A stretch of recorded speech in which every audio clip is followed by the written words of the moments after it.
You're tuned in to The Andrew Lawton Show. At what point does academic freedom and free speech cross the line into really propagandizing and advancing this woke agenda in spite of all of the things that universities are supposed to be? That's one of the discussions that's come about through a debate at Laurier University and other campuses across Canada and North America. Earlier this month, a scholar strike, which, according to an op-ed in the Post-Millennial by two Laurier professors, has institutionalized propagandist teaching. One of the authors we had on the show a couple of weeks ago, Professor David Haskell. The other, Professor William McNally, joins me on the line now. Good to talk to you again, Professor. Thanks for coming on today. Hey, my pleasure. So what is the scholar strike? Well, it seems to have originated in the U.S. and then some Canadian academics championed it, and they wanted everyone to take September 9th and 10th off, that's all faculty, and not do any administration or teaching, but instead hold teach-ins on anti-police brutality and then a whole line of a laundry list of issues. So this would have been the first 2 days of class, September 9 and 10. Yeah, and that's the weirdest part. I mean, this is already an odd enough school year where classes have had to kind of amend how they're taught and most stuff has moved online. But to say we're not even going to teach, and this is not just for, sociology profs, but this is for finance profs, for chemistry profs, for everyone, right? Yeah, it was the spirit of the thing was that everyone would do it, and it was championed by all the faculty unions. The Canadian Association of University Teachers promoted it, and then every faculty union, it seems, in Canada, there's a list on their website. And you're going to get into class as a student, and the first thing you get is sort of critical race theory, on the first day of your Shakespeare course. Was this being pushed by any administrations, or was it just by a few radicals in faculty associations? Well, yeah, at first it was just, I heard about it from my faculty union, who was forwarding an email that was sort of boilerplated from a central source like CAUT. And we got really upset about it. We don't like the union promoting these things, which are inherently political, using their distribution list. But then that they would advocate not teaching your discipline and teaching instead the content that Scholar Strike was promoting seemed outrageous to us. So, in fact, David Haskell wrote an email to the administration and said, you have to condemn this. This is unacceptable. And then we were shocked to find a statement from the university administration wholeheartedly supporting Scholar Strike and encouraging faculty to not teach their disciplines, to teach the content provided by Scholar Strike, and violate, the inherent contract, right? Like, we're selling a product, which is our courses, and the administration was saying, no, you'll just teach something else that's very political instead of what the student has paid to receive. And that seems to be key here, because you're not viewing this as a discussion of they don't have the right to pursue these things. I mean, you're a big believer in free speech and academic freedom, as am I. You're basically saying this is false advertising to the students. Yeah, it's like a form of fraud. Scholar Strike supporters are free to support that opinion. I don't happen to agree with most of it. Of course, we're all against police brutality, of course. But the laundry list of demands that they came up with becomes farcical. One of their planks called on everyone to support the custodial union at the University of Toronto. Apparently, the U of T is trying to outsource its custodial work to a third-party company. And Scholar Strike wanted us to support the CUPE local in their fight against outsourcing of custodial work at the University of Toronto.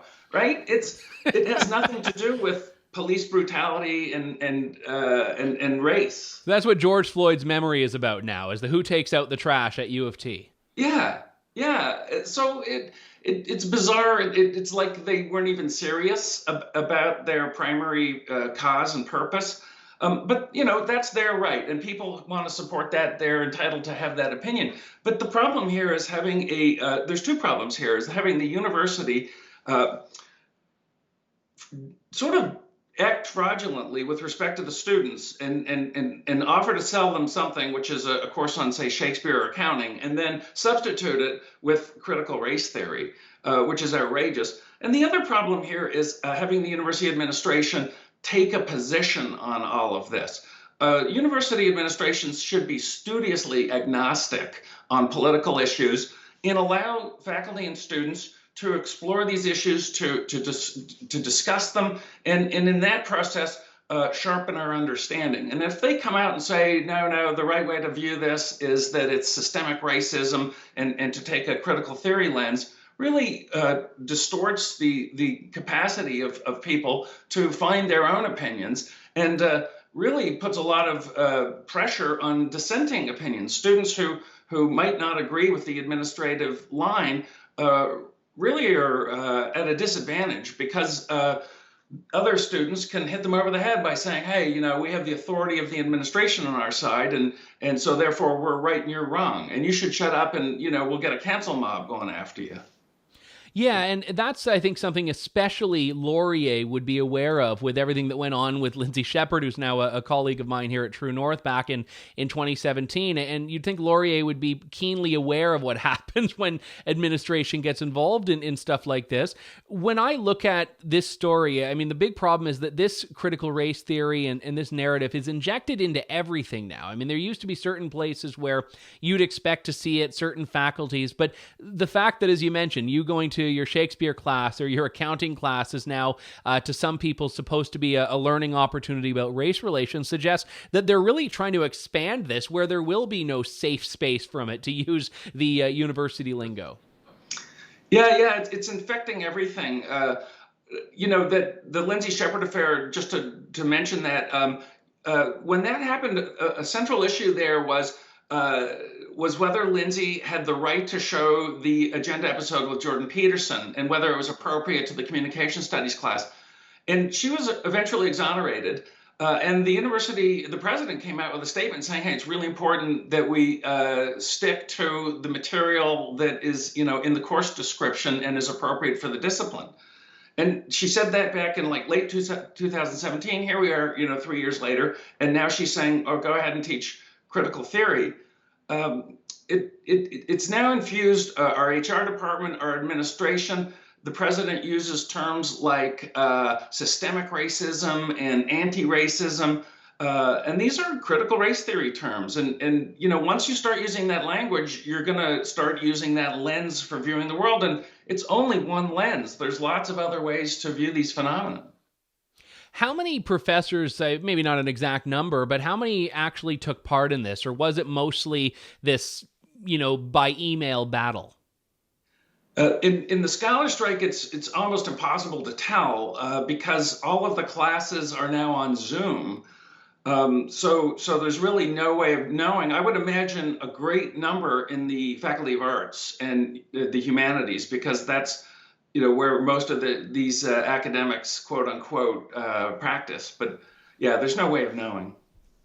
And this is something as well that I find particularly troubling because it's not going to end here. And at certain points, I know have already cemented your fate as being loathed by most of your colleagues by speaking out on these issues, as has Professor David Haskell. But there are going to be a lot of other professors that perhaps are middle of the road on a lot of these issues that are going to look at this and say, okay, if I want to stay around, I have to jump on that train. Yeah, there's a lot of institutional pressure here to conform to the orthodox opinion and not speak out against it. Both David Haskell and I have been getting mobbed on social media, on Twitter and on Instagram by students and faculty for speaking out about these issues. So you don't hear too many faculty speaking up, not at Laurier, not anywhere in Canada. It's a pretty small group of people who are prepared to publicly even question any of this. Do you think the Laurier experience, because we had the Lindsay Shepherd affair, is it distinct from other universities in North America, do you think? Or is it just we're hearing about it more because of, people like you and like Lindsay and like David Haskell and like Jordan Goldstein? That's a good question. A little bit of it is just, the circumstances around what happened to Lindsay, and then us jumping in to defend her and then getting turned on and becoming more vocal about it. Because it is happening in every university in North America. This critical theory is like a intellectual cancer that has creeped in everywhere, and it's into the human rights departments and the university administrations as well. You saw with Donald Trump just signed an executive order banning any critical race-based training in any federal department or contractor. Yeah, that's huge. And again, what people on the left are trying to do right now is conflate critical race-based training with anti-racism. And that's a very dangerous leap, because they're trying to position an argument so that if anyone opposes it, well, they're actually racist. Yeah. You noticed on the debate between Donald Trump and Joe Biden, Chris Wallace referred to it as racial sensitivity training. He didn't say anti-racism or critical race theory. So he completely misrepresented it and made it look really benign, because who would be against racial sensitivity training? That sounds very reasonable. We should all be more sensitive. But that's not what this is. This is about a revolution in pulling down the capitalist system and democracy, and at universities pulling down reason and the scientific method. And banning the outsourcing of garbage collection, too. Yes, the true social correct. justice battles of 2020. if they were to focus only on that stuff, it wouldn't bother me as much. Or one or the other, you know? Yeah. Pick one or the other. You can have two different movements. That's fine, but don't lump them both into the same. I know that obviously the school still didn't step in to stop the scholar strike, but I'm curious, did they give any response to the letters that you had put forward, to the complaint that was put forward by SAFS, the Society for Academic Freedom and Scholarship? Any response at all? Yeah. Thanks for bringing that up. The Society for Academic Freedom and Scholarship, or SAFS, wrote a letter to Wilfrid Laurier complaining about this, that it was a violation of the spirit of free inquiry that should guide universities. They also sent a letter to Dalhousie and one to U of T. So Laurier wasn't the only one doing this. But no, there's been no formal response to this. As far as I know, there hasn't been a statement officially. So as far as I can tell, the new policy is, if you want to be political in your classroom, go ahead, which, is outrageous. Last year during the federal election, I was supporting Maxime Bernier and the People's Party. And I have to admit that I was teasing my students about the election and mentioned it a little bit more than I should have. And they weren't happy about it. I heard about it in the course evaluations, and on reflection, I think rightly so. It shouldn't be my place to use that platform to espouse my political beliefs. I should just be teaching the discipline that the students paid to learn about. And, if we want to have a meeting after class in the bar over a beer, that would be the appropriate venue to talk about politics. Yeah, and I think your point is very valid there, that it doesn't go both ways. You don't have the same license on your political views to do what's been done under the scholar strike for people with opposing political views. No. Because there's so few conservatives at the university, they get really surprised when they hear a conservative view. Just 2 weeks ago, we got an email from our union talking about a climate committee. And the email started out with a reference to the fires in the Pacific Northwest, and how this forces us to take emergency action to fight climate change. And I had just come across an article by Ross McKittrick at Guelph where he had done a long study of precipitation and found that it was just trending. It wasn't trending up. It was just fluctuating normally. And there was really, you couldn't blame climate change for what's happening. And I wrote an email back to the author of this letter, and they said, yeah, you're right. I wasn't aware of that literature, but I was using a little too much hyperbole, and I probably shouldn't have. And it seemed to me like, well, you're just in an echo chamber then. You never get challenged, and you feel free to write an email to 550 faculty being alarmist and assuming everyone's going to agree. Very well said. And by the way, I'll happily take you up on that offer to chat about politics over a beer. Yeah, that'd be great, Andrew. Yeah, once everyone's allowed to be in the same room as each other, we look forward to it. William McNally, professor of finance at Wilfrid Laurier University. The letter, fantastic, an op-ed in the Post-Millennial written by Professor McNally and David Haskell. Professor, thanks so much for coming on. Always a pleasure. Yeah, great. Thanks, Andrew. Well, that does it for me. My thanks again to Professor McNally and all of you for tuning in to The Andrew Lawton Show. We'll be back with Canada's most irreverent talk show next week here on True North. Thank you, God bless, and good day, Canada. Thanks for listening to The Andrew Lawton Show.